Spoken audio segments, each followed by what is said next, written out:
ونصلي على رسوله الكريم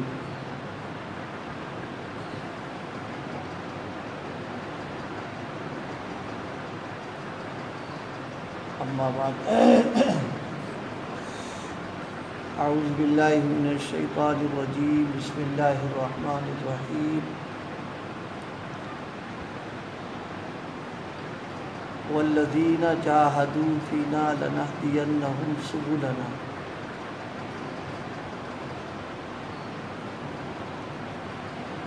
ہم لوگ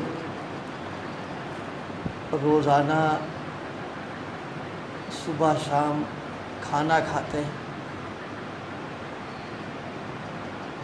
کھانے کے آداب میں یہ بھی ہے کہ کھانا کھانے سے پہلے ہاتھ دھلنا، اور یہ بھی آداب میں ہے کہ دسترخوان بچھانا۔ جس کھانے کے لیے ہم ہاتھ دھلتے ہیں اور دسترخوان بچھاتے ہیں وہ غور کیا جائے تو اصل میں وہ پہلے گیہوں تھا۔ روٹی تو استعمال کرتے ہیں، اسی روٹی کے استعمال کرنے کے لیے ہاتھ دھل رہے ہیں، دسترخوان بچھا رہے ہیں۔ وہ روٹی جو ہے استعمال کر رہے ہیں، پہلے گیہوں کا دانہ تھا، اس گیہوں کے دانے میں مجاہدہ کیا۔ کیا مجاہدہ کیا؟ مجاہدہ سب سے پہلا اس کا یہ ہوا کہ اس کو چکی میں ڈال کر پیسا گیا، تو پیسنے کا مجاہدہ اس نے برداشت کیا۔ اس کے بعد پھر دوسرا مجاہدہ اس پر یہ ہوا کہ پانی ڈال کر اس کو گوندھا گیا۔ پھر تیسرا مجاہدہ یہ ہوا کہ لوہا جو بالکل گرم توا ہوتا ہے اس پر اس کو ڈالا گیا۔ تین مجاہدے برداشت کیے، چکی میں پیسنے کا، پھر آٹا میں گوندھنے کا، اور پھر توے پر جانے کا۔ اور توا بھی ٹھنڈا نہیں ہوتا،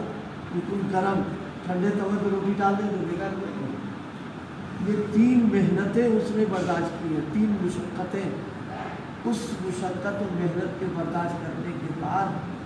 اللہ پاک نے اس کا اعزاز و اکرام یہ کیا کہ اب اس کو اگر کھاؤ تو پہلے ہاتھ دھلو، دسترخوان بچھاؤ، بسم اللہ بولے کھاؤ۔ تو یہ محنت کی ہے اس نے۔ اس سے سبق یہ ملا کہ جب آدمی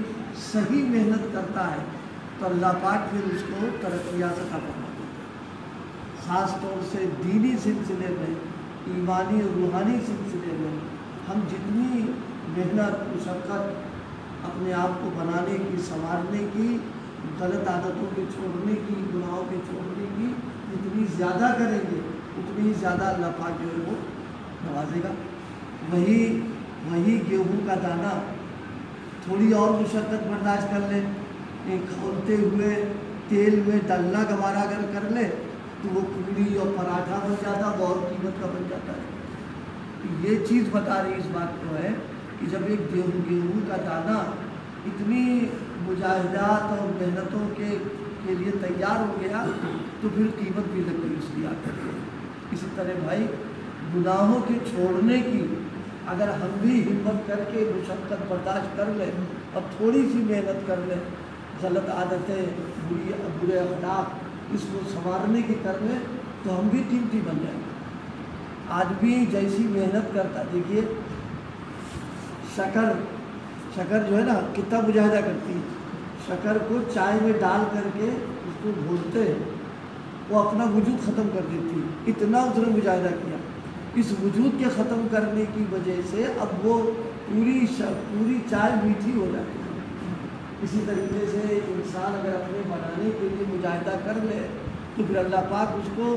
میٹھا بنا کے رکھیں گے، یعنی سارے لوگ اس سے فائدہ اٹھائیں گے، سارے لوگ اس کی طرف توجہ کریں گے۔ لیکن وہی کہ آدمی اپنے آپ کو بنانے کی محنت کر لیتے ہیں۔ حضرت رحمۃ اللہ علیہ سمجھانے کے لیے کہا کرتے تھے لوگوں سے کہ فرماتے دیکھو بھائی جو جتنا مجاہدہ زیادہ کرتا ہے اس کو منزل جلدی طے ہو جاتی ہے۔ دیکھیے پہلے زمانے میں لوگ حج میں جایا کرتے تھے اور جانے کا طریقہ ہوتا تھا قافلوں میں اونٹوں پر جانے کا مسئلہ آتا تھا، تو ظاہر ہے پیدل سے اونٹوں پہ سفر کر رہے، اونٹ کی جیسی رفتار ہوتی تو اس رفتار سے پہنچا کرتے تھے کوئی کہاں تک۔ پھر اس کے بعد کشتیوں کا، اسٹیمر کا، پانی کے جہازوں کا سفر شروع ہوا۔ اس میں اس کی بنسبت مجاہدہ زیادہ ہے، ایک تیسرے کی سمندری سفر ہے، اس میں کب ڈوب جائے کیا ہو جائے، اور پیسہ بھی لگتا ہے اس کے اندر، تو جانی اور مالی دونوں مجاہدہ ہے، لیکن سفر جو ہے اس کی بنسبت جلدی ہونے لگا۔ اب ہوائی جہاز آ گیا، اس میں مالی مجاہدہ بھی ہے، جانی مجاہدہ بھی ہے۔ مالی مجاہدہ یہ ہے کہ 2.5 لاکھ 3 ساڑھے 3 لاکھ 4 لاکھ دینا پڑتا ہے، اور جانی مجاہدہ یہ ہے کہ وہ 6-7 گھنٹے جان خطرے میں ہے، اگر ذرا سا کہیں کچھ ہو جائے تو اس کی لاش بھی نہیں پاتا ہے۔ تو یہ جانی مالی دونوں مجاہدہ کر رہا ہے، اس کی وجہ سے 5 گھنٹے میں وہ جدے پہنچ جاتا ہے۔ تو جو مجاہدہ دونوں کیا، آج ہم دنیا کے لیے بڑے سے بڑی قربانی دے دیتے ہیں اور بڑی سے بڑی مشقت برداشت کر لیتے ہیں، اپنی راحت و آرام کو قربان کر دیتے ہیں، بھوک کو قربان کر دیتے ہیں اور مشقت برداشت کر لیتے ہیں، لیکن دین کی خاطر ہم تیار نہیں ہوتے۔ فوراً دین کی خاطر بھی معاملہ پیش آ گیا، ہم اتنا بھی مجاہدہ نہیں کر پاتے ہیں دین کی خاطر۔ شدید بارش ہو رہی ہے، ہم گھر سے نکلنا مشکل پڑتا، مسجد نہیں آ پا رہے، تیز سردی پڑ رہی ہے، مسجد ہم نہیں آ پا رہے، لیکن یہی تیز سردی اور بارش شدید ہو، آفس چلے جائیں گے، دکان پر پہنچ جائیں گے، ڈیوٹی پہ پہنچ جائیں گے، جس کو وہاں وہ مجاہدہ ہم کو آسان لگ رہا ہے، یہ مجاہدہ نہیں ہو پا رہا ہے۔ اس کی وجہ سے ہماری دینی حالت کمزور ہوتی چلی جا رہی ہے۔ کہیں گناہ ہو رہا، رسم و رواج ہے، خرافات ہے، شریعت کا تقاضا ہے کہ نہ شریک ہو، نہ کرو، ہم اتنا مجاہدہ برداشت نہیں کر پاتے، اس لیے کہ اگر کریں گے تو خاندان والے ناراض ہو جائیں گے، اگر کریں گے میرا والا محلے والے ناراض ہو جائیں گے، برادری بھائی ناراض ہو جائیں گے، تو ہمارا کیا ہوگا۔ لیکن اگر دنیا کا کوئی معاملہ پیش آ جائے تو ذرا سے نفع کے لیے سب کو ناراض کرنا گوارا کر لے گا، وہ کام کرنے کے لیے لگے۔ تو چونکہ دینی اعتبار سے ہم اپنے کو محنت و مشقت میں ڈالنے کی ہمت نہیں کر پا رہے ہیں، اس لیے دینی اعتبار سے ہماری کمی ہوتی گرتے چلے جا رہے ہیں اس میں، اور دنیاوی اعتبار سے ہم برداشت کرتے ہیں، تو اس کے اعتبار سے ہم دیکھیے ایک بات خوب ہم سب لوگوں کے سب کے ذہن میں رکھنے کی ہے کہ دنیا جو ہے وہ بقدر مقدر ہی ملے گی۔ اگر ہمارے مقدر میں چٹنی روٹی لکھی ہے اور ہم کروڑ پتی بھی ہیں، چٹنی ہی روٹی کھانا پڑے گی، وہ کروڑ پتی ہمیں نہیں کھلا پائے کچھ۔ اور اگر ہمارے مقدر میں کباب و قربہ لکھ رکھا ہے، چاہے ہم چھپر میں رہ رہے ہیں، اللہ پاک کھلائے گا آپ کو، یہ ہمارے مقدر میں لکھ رکھا ہے۔ تو دنیا تو بقدر مقدر ہے، ہم لوگ خوب تجربہ کرتے رہتے ہیں۔ بعض وہ لوگ جو اللہ پاک نے بہت نوازا، ان کی لاکھوں کی آمدنی چل رہی ہے، لیکن وہ بیچارے دسترخوان پر ابلی ہوئی سبزی اور روٹی چنے کی، یعنی جس کو ہم لوگ کھانا مشکل کھا رہے ہیں، شوق سے کھا رہے ہیں، اس لیے کہ ڈاکٹر نے کہہ دیا کہ انگلی کھانا پڑے گی تمہیں، اور گھروں میں نوٹ بھرا پڑا ہے، نوکر جنا والا مزے مار رہے ہیں، اچھا کھانا کھا رہے ہیں اور نہیں کھا پا رہے ہیں۔ یہ چیز ہمارے ذہنوں میں ہے کہ دنیا تو بقدر مقدر، جتنا اللہ نے لکھ دیا ہے وہ تو مل کر کے رہے گا، کہاں سے ملے گا وہ تو وہ دیں گے ہم بتا کر کے۔ بہت سارے لوگ بھی جانتے ہیں ہم لوگ ہیں، اور ہم سب اسی زمرے میں کوئی ذریعہ آمدنی نہیں، پٹھار سے رہ رہے ہیں، صبح شام دوپہر مزے کے کھانے مل رہے ہیں، اتنے اچھے اچھے قسم کے کہ جانا والا لوگ ترستے ہیں، اس کھانے کو مل رہا دے رہا اللہ تعالیٰ۔ لیکن جو چیز بقدر مقدر ہے اس پر ہماری توجہ 99% جا رہی ہے، اور جو چیز ہماری اپنی محنت پر ملنا ہے، جتنی محنت کرو گے اتنا دین آ جائے گا تمہارے لیے، اس پر ہم توجہ نہیں کر پا رہے ہیں۔ اور یہ وہ چیز ہے کہ اگر دین زندگی میں نہیں ہے تو یہاں بھی پریشانی ہے اور وہاں تو بہرحال ہے ہی ہے، اس میں تو کوئی چھوٹے کی بات نہیں وہاں پر۔ اس لیے بھائی اس وقت یاد آیا ہمیں کھانے کے اوپر کہ گیہوں نے مجاہدہ کتنا زبردست کیا، اس کی وجہ سے اب جب اس کے استعمال کا موقع آتا ہے اس کی قیمت لگ چکی ہے، حکم ہے بھائی ہاتھ دھلو، دعا پڑھو، دسترخوان بچھاؤ، اس طرح بیٹھ کے کھاؤ، وہ سارے آداب اسی کے لیے تو ہیں، اتنی مشقت برداشت کر لی۔ اور اگر گیہوں سوچے کہ صاحب کون چکی پہ پیسے گا، جانور کا چارہ بن جائے گا، کوئی کام نہیں کرے گا، چل جائے گا۔ آٹا یہ کہے کہ صاحب ہم توے پہ نہیں جائیں گے، کیا ہوگا؟